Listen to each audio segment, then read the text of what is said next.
world is getting really small.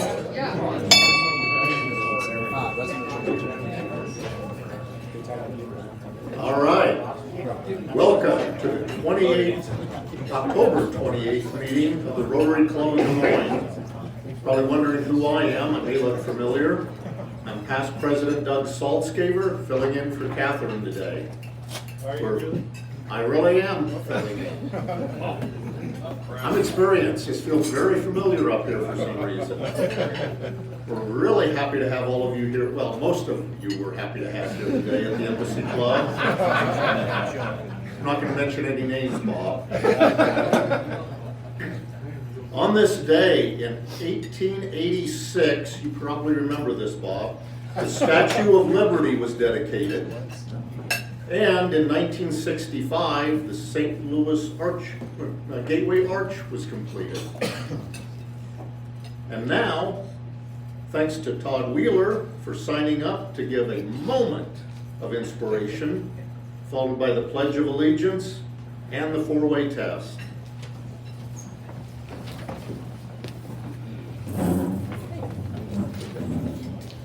Good afternoon, everyone. I'm pleased to be here today to offer our moment of inspiration in honor of our speaker, Aaron Putsey. I've gotten to know Aaron through Rotary, as he is in the Waukee Rotary with my wife, Joyce. One only has to talk to Aaron for a few minutes to be inspired, and I know that you will all enjoy your time with him today as much as I will.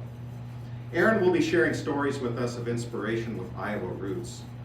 As many of you will recall, the Rotary theme in 2018-2019 was titled, Be the Inspiration. We are offered countless opportunities through Rotary to inspire and be inspired. Among our list of noteworthy accomplishments that we've achieved as a club include educator awards, police and firefighter awards, youth scholarships, warm coats for kids, Thanksgiving baskets, our Rotary Rosie reader van. That's a hard one. The list goes on and on. But each of us has the opportunity to inspire and be inspired through Rotary. The ability for us to meet as a club each week and interact with our fellow Rotarians is an opportunity to inspire ourselves and others. Be the Inspiration may have been our official theme several years ago, but can continue to be an aspirational goal for each of us every day as a Rotarian. And now please join me in the Pledge of Allegiance and four-way test. I pledge allegiance to the flag of the United States of America and to the republic for which it stands, one nation, under God, indivisible, with liberty and justice for all. And now the four-way test. Is it true? Is it fair to all concerned? Will it build goodwill and better friendships? Will it be beneficial to all concerned? Please join, greet your fellow Rotarians and then be seated. Initiation is early on. I know. High on first. I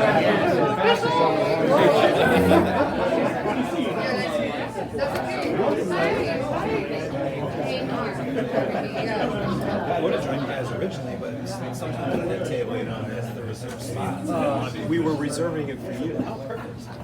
I should have. Well, you never expect the next person. Okay, I know you'd much rather hear me speak, but now we're going to have Colleen Rogers Messenger come up with a very special announcement.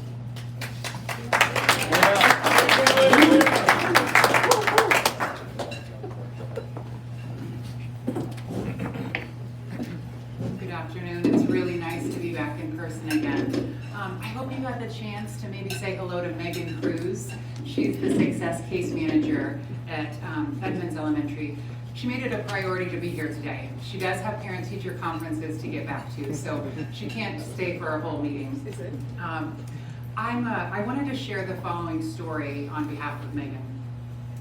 Let me tell you about a woman named Andy. She's a single mom of 4 kids that all attend Edmonds. She works a job where she makes $10 an hour. Her boss is flexible with her schedule, so she can be at the bus stop when her kids get off the bus after school. The flexibility outweighs the low pay in her opinion, and the expense of trying to find childcare would be nearly impossible on her salary.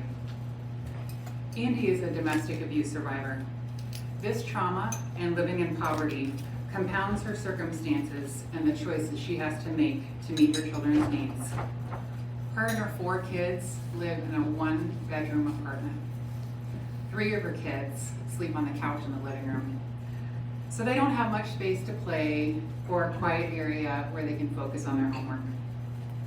Recently, Andy was driving her kids to school and she swerved to avoid a car accident. She hit the curb and fortunately, she and her kids were okay. However, her front tires were damaged and flattened. Her kids missed school that day. She tried to figure out how to pay for the damage to her car. And she couldn't call the school and tell them that her kids would miss because her phone had been shut off. She had other bills that she had to prioritize to pay. Andy faces an entirely different set of circumstances and choices each day of her life. I'm fortunate. I don't have to decide which bills to pay. I live in a spacious, comfortable home, and I have funds set aside for emergencies like car repairs. But one thing we all have in common is that we're looking forward to Thanksgiving and being around our families and enjoying a delicious meal. Will you join me in helping Andy and other families like her? A $50 Fairway gift card will give her and her 4 kids the chance to have a nice meal, and she won't have to worry about how much she spends on groceries.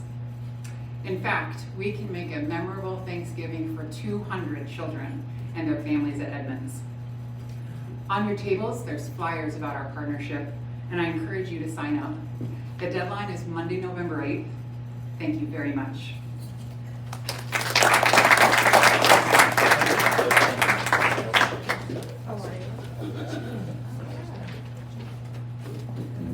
Thank you, Colleen.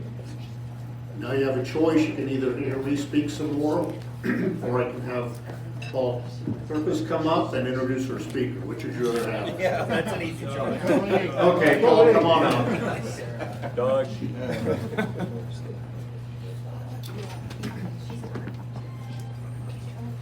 Hello, Rotarians. It's wonderful to see you here today and to know that our other fellow Rotarian friends are joining us online. It's my pleasure to introduce our speaker, Aaron Putsey. Thanks, Todd, for the assist. I'm going to shorten this just a little bit. Aaron was raised on a farm in West Bend, Iowa, and is a 26-year veteran of the agriculture communications profession. In fact, he's the Senior Director of Communications and Education at the Iowa Soybean Association. Beyond that, Aaron has always admired those who lead with positivity and give effort to make those around them better. Kind of sounds like a Rotarian. In fact, Aaron is a fellow Rotarian in the Waukee Club. Aaron also is a book author. The most recent one is titled, "You Are Destined for Greatness, Stories of Inspiration and Empowerment." This book shares success themes distilled from conversations with more than 25 inspiring personalities, all with Iowa roots. Please help me welcome Aaron to the podium.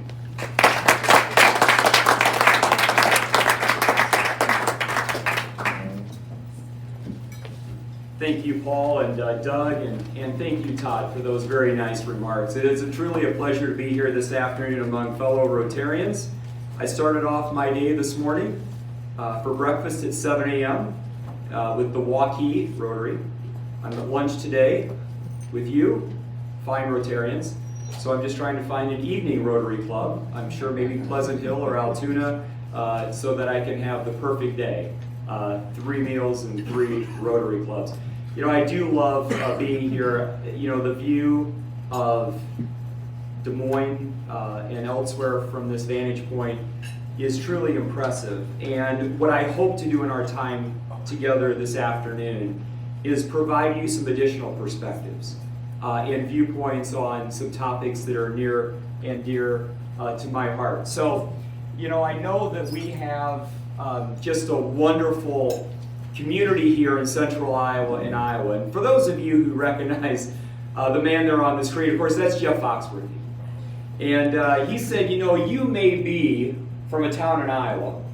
If the Dairy Queen in your town closes 3 months out of the year, you may be from Iowa. Or you may be from Iowa if you go to the local hardware store and the person who helps answer your question or helps you find something does not work at that hardware store. You may be from Iowa. If this looks familiar, have you worn a Carhartt jacket and a pair of shorts on the same day? you may be from Iowa. And of course, if you've run the thermostat and the air conditioner on the same day, you just may be from Iowa.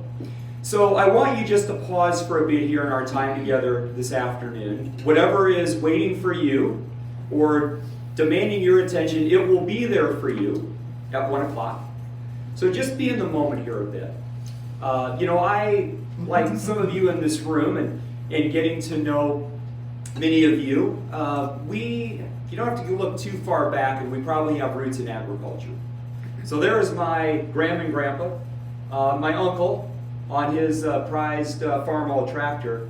So my roots run very deep in farming and agriculture. In fact, here's the farm that I was raised on, just south of West Bend, Iowa. Anybody know where how many have been to West Bend?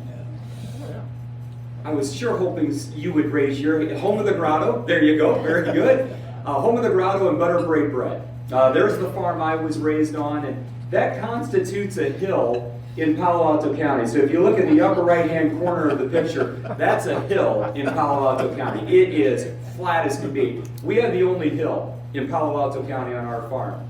And it's kind of skipping a little bit, so bear with me as I'm kind of fast-forwarding through a few slides here, but it's a little jumpy. But being involved in farming, being involved in FFA, I learned early on the importance of work ethic.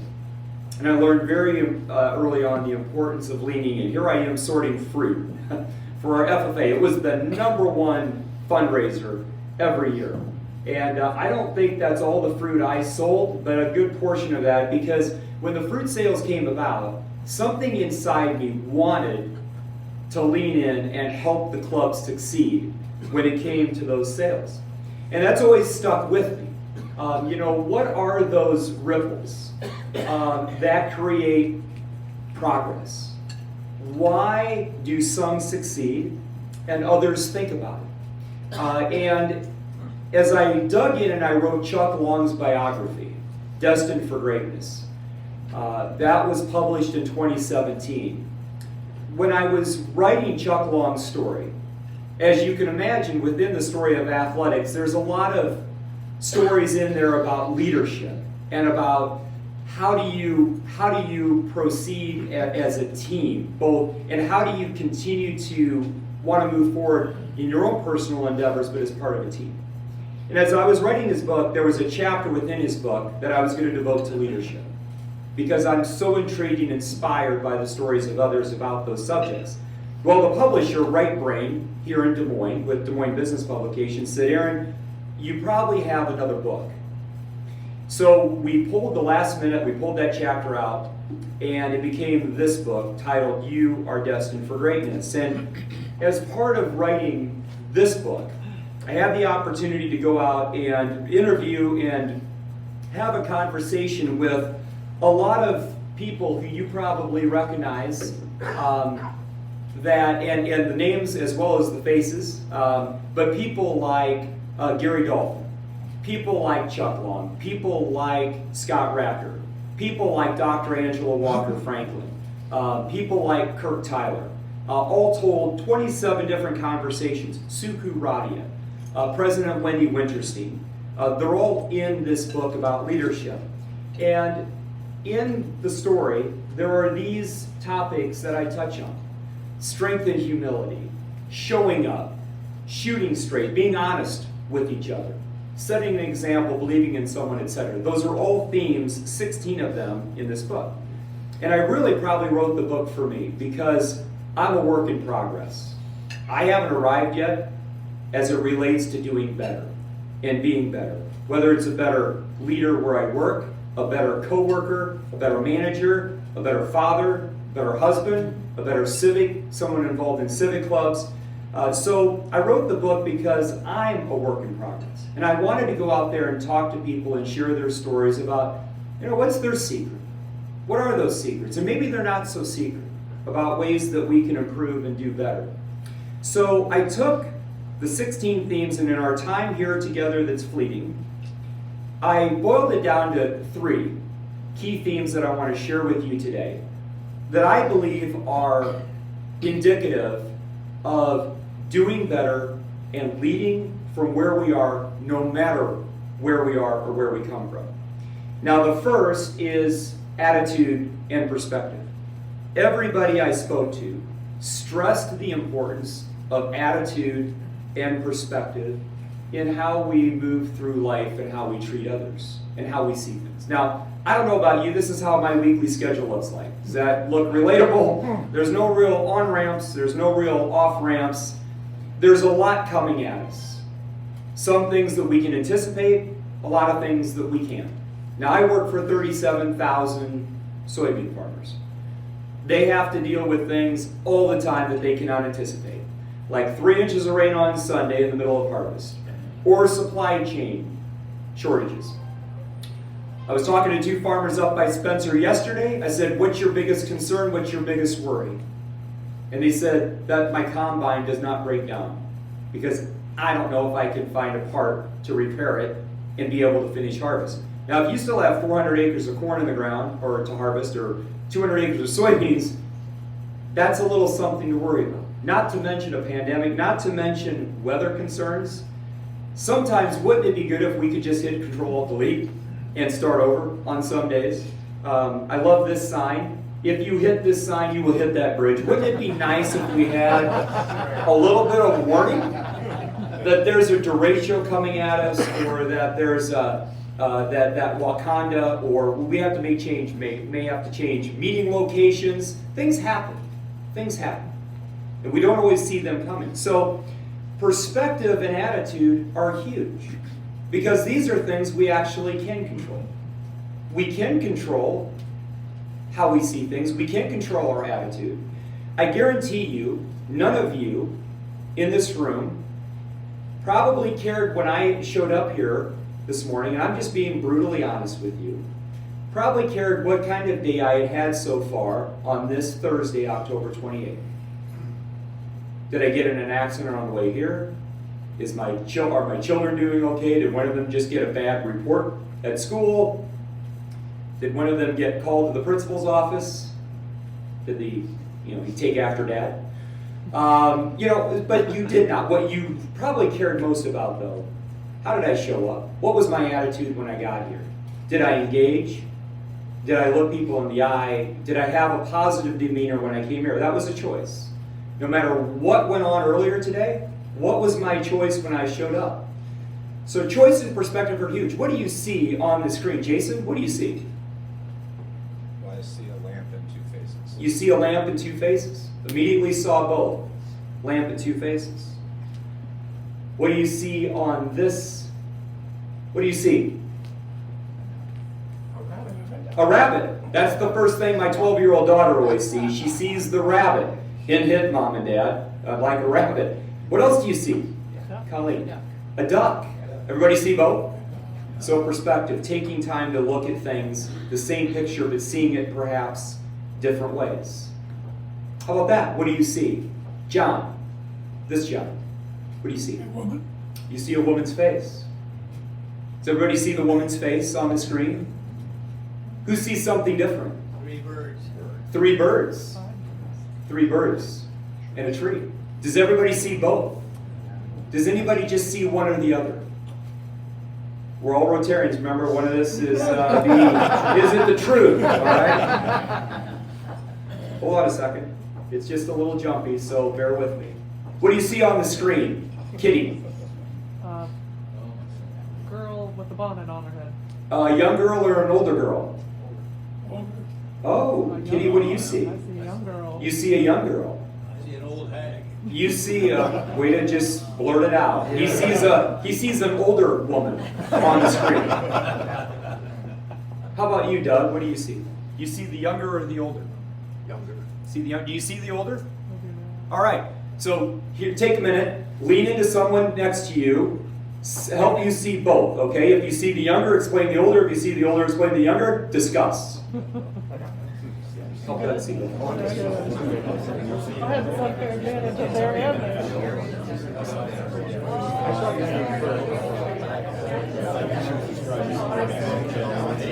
So I'm not gonna leave the podium.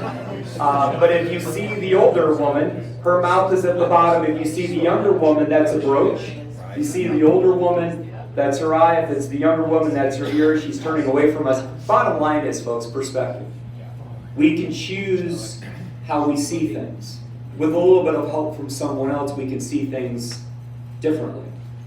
I think we would all agree, where would we be today as a community, as a state, as a society, if we would all choose to lean into each other a little bit more and look at things perhaps from different angles and different perspectives.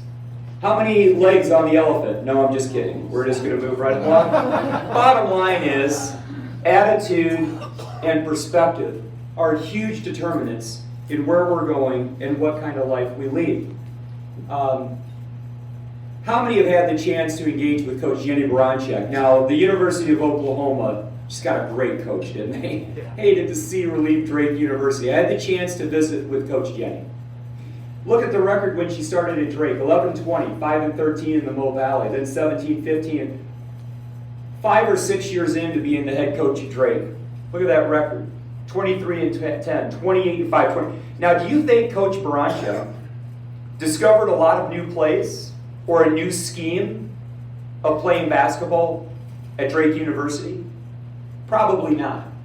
Here's what she did as she shared it with me. She went out and recruited players and athletes who brought a positive attitude and a work ethic and a perspective that they were going to help everybody else on that team get better. No new plays, no new schemes, but a different attitude and a focus on culture and helping each other improve. As she said to me, we may not be the very best every day, but it's a choice to bring our very best every day. There's that word, choice. It's a choice, the attitude that we bring. It's a choice in how we see things. The proverbial, is the glass half full or the glass is half empty? How many of you enjoy being around people who see the world through the lens of the glass is half empty? Aren't they fun to be around? Maybe this is why we're Rotarians. Because we see and we have, our preponderance is to look at the glass half full. So it's a choice, when you think about it, to be on time. It's a choice to put forth effort, to be passionate, to be coachable, to do the extra, to be prepared.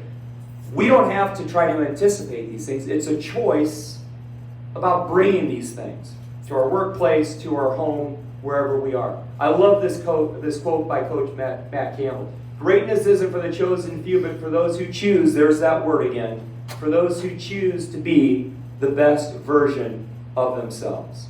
How his players show up is a choice.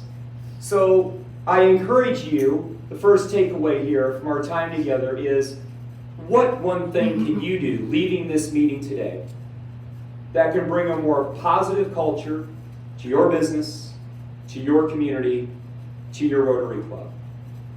A second theme that I want to touch on of the three is the importance of encouragement. As humans, we're wired to see things somewhat negatively.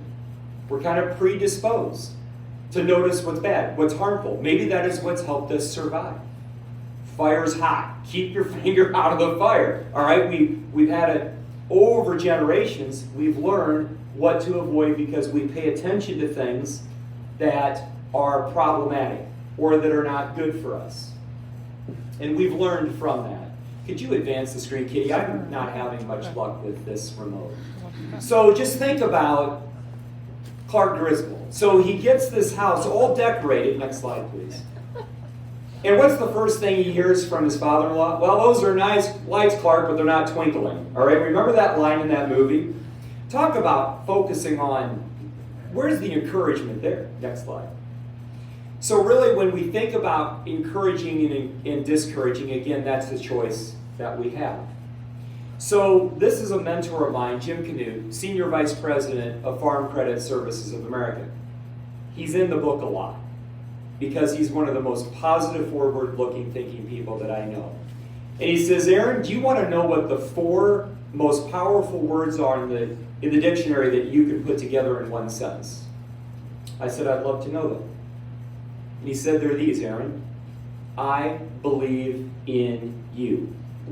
He said, Aaron, when's the last time you shared those 4 words with someone that has done a really good job, is just absolutely performing at a high level? Have you recognized, have you called them out for that kind of effort? And I left my conversation with Jim and I felt pretty down because I could not remember the last time that I had used these 4 words in recognizing someone that I knew who had given the extra, who was just doing a terrific job. So as I went home that day from that conversation, I reflected on my son, who at the time was a junior at Waukee High School, playing quarterback for Waukee High School. And I recalled vividly all of the optional drills that he was going to at 5 in the morning, 5:30 in the morning, 6 in the morning, 6 at night. The optional weightlifting. Those of you who have athletes, all kinds of optional things, aren't they? That aren't so optional. But he went to them, he was at them, he was going to them. And then I'd never taken the time to recognize Garrett for that effort. So one day as I was going through the kitchen on my way to work, I stopped and I actually had beat him up that morning. And I need to rephrase that. I had not beaten him up that morning. I had arisen earlier in the day than Garrett had. And I wrote this note and I laid it by his cereal bowl. And it read, Dear Garrett, I'm proud of you for your commitment to football, your coaches, and your teammates. Keep up the great work. Effort always pays. And I signed it, Dad. And I was on my way that day. Well, it was about a month and a half, 2 months later. And Garrett's running late. Anybody here with kids who are always on time for stuff? Anybody? So he's running late and he's putting everything in his vehicle and he didn't have his wallet. He didn't have his billfold with his driver's license. I said, Garrett, no problem. You finish putting your equipment in the car. I'll run up and grab your driver's license and your billfold. So I went upstairs to his nightstand by his bed and I took this photo. Because there by his license, by his billfold, was that note that I had written a month and a half, 2 months earlier, laying there by his nightstand, again, near one of his most important possessions, which is his driver's license. I'm telling you, if you can make an impact with a 16 or a 17-year-old about recognizing their effort, their commitment, the extra effort they're giving, imagine what that can do for a coworker or someone you know who's going through a tough time right now. Maybe they've just been absolutely rocking it and you haven't made note of that. Next slide, please. Though it's extremely powerful to put wind in someone's sails. We don't do near enough encouraging today. We're quick to find out when a goal wasn't met, or when somebody wasn't on time, or when somebody forgot something. We've almost come to expect perfection that's not fair. So be an encourager. Help the person beside you do better and encourage them. So my second leave behind with you today is, who needs your encouragement right now? Commit to me this afternoon, before the day ends, that you will send a note of encouragement to someone who needs it. I remember writing this book, and I was visiting with Randy Edeker, CEO, chairman of the board for Hy-Vee. And he told me the story, and it's in the book, about Kirk Ferentz's first year at Iowa.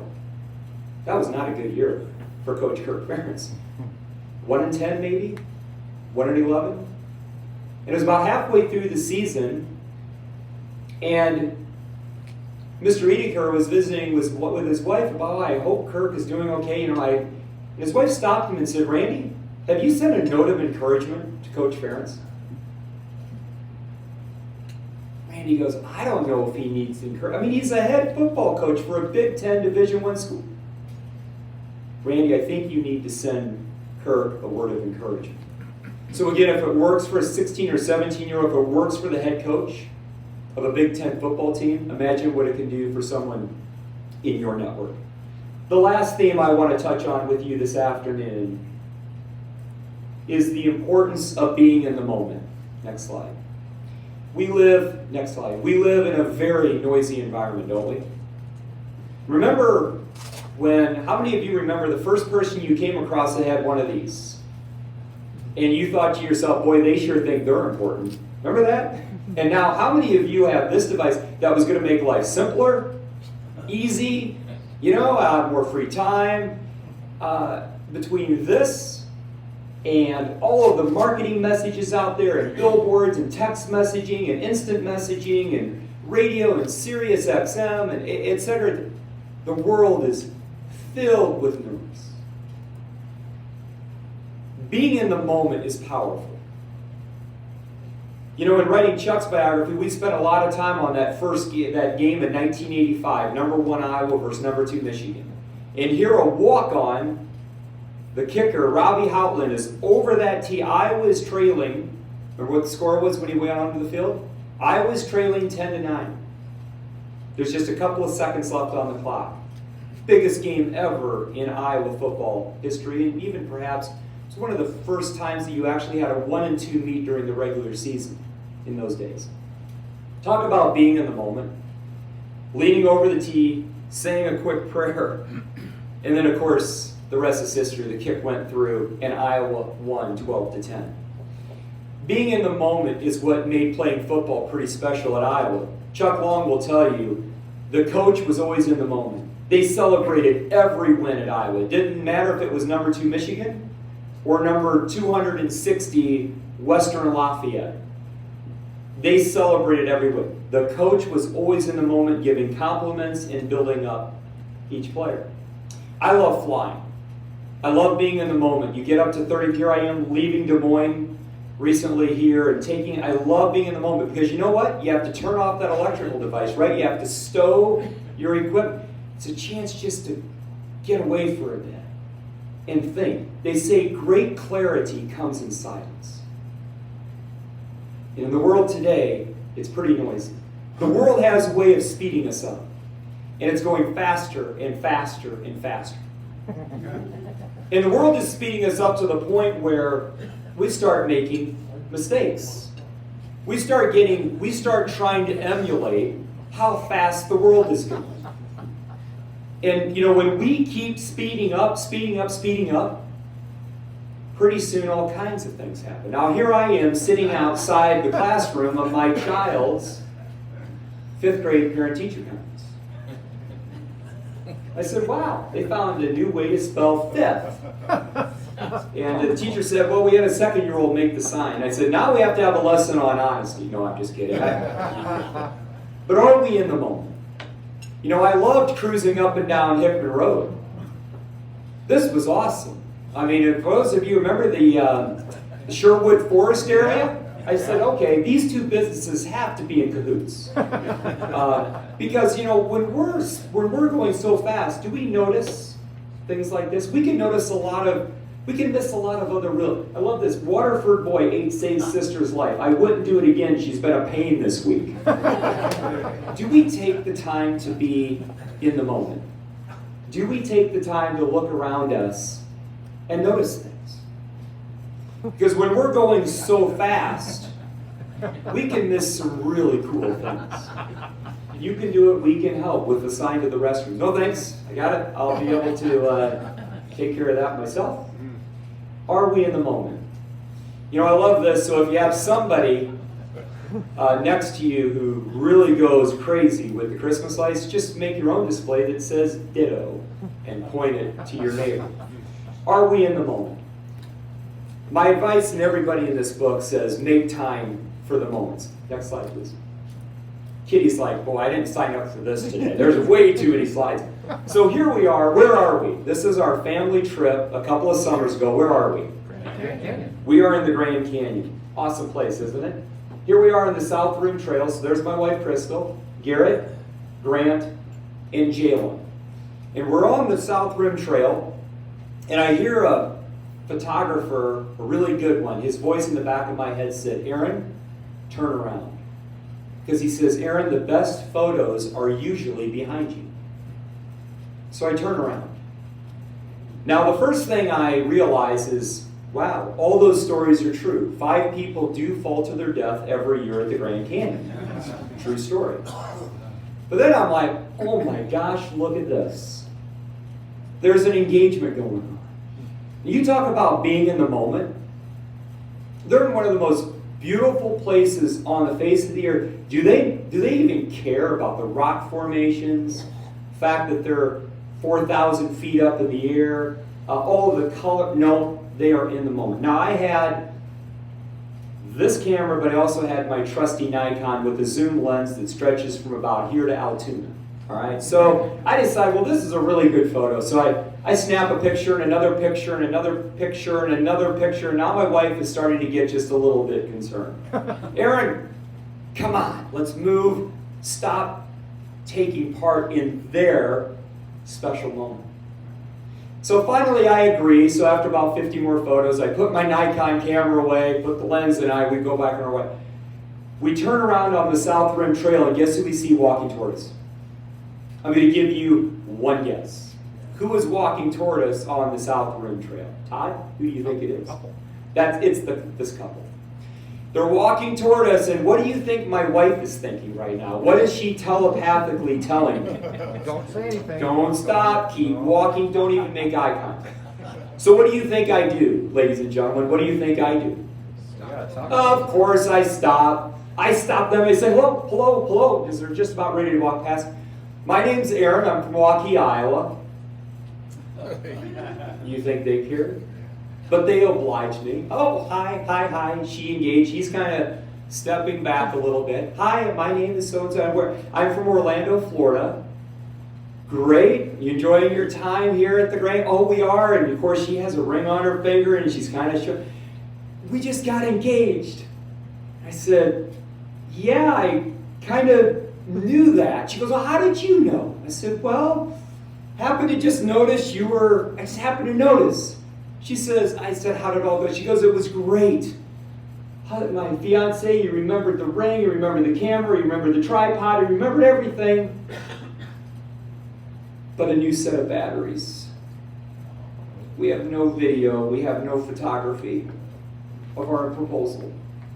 I said, well, you do now.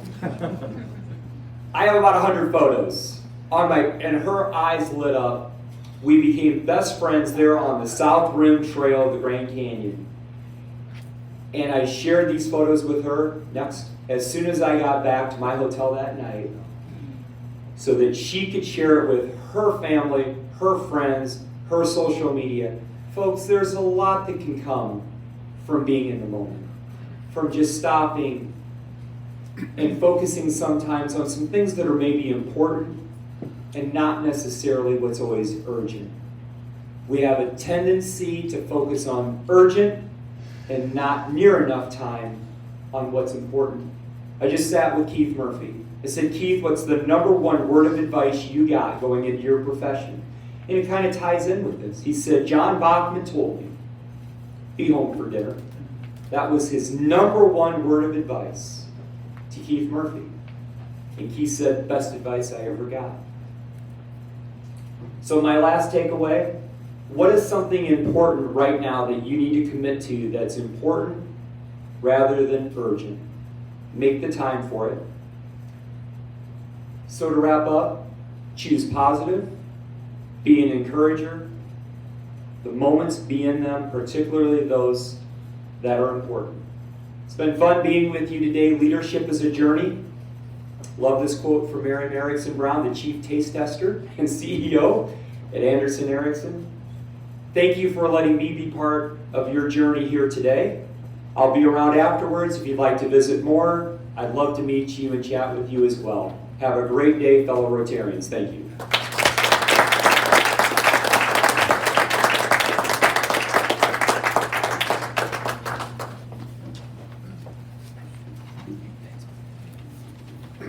Thank you, Aaron, for your informative and very interesting presentation today. One bit of advice, maybe be a little more passionate about your topic. Just can't help it. We're glad that you're a fellow Rotarian. Thank you for being one. And we're donating a book in your honor through our Rotary Rosie Reader Van through the Des Moines Public Library Foundation. Last year, our Rotary Club of Des Moines Foundation donated $40,000 to purchase the Rotary Rosie Reader Van. Why don't you put this in here so many times? Through our community grant program. Beginning this month, we will be distributing books to people in need through the Rotary Rosie Reader Van. Whew, then I'm done with that. Upcoming meetings. Next week, November 4th, Alicia Knapp of BHE Renewables, which is rescheduled from earlier this year. And on November 11th, one of my favorite holidays of the year, Veterans Day. Wish it was every day. Quilts of Honor. And please note, we will be meeting at the River Center on this date. Don't come up here, you'll be pretty lonely.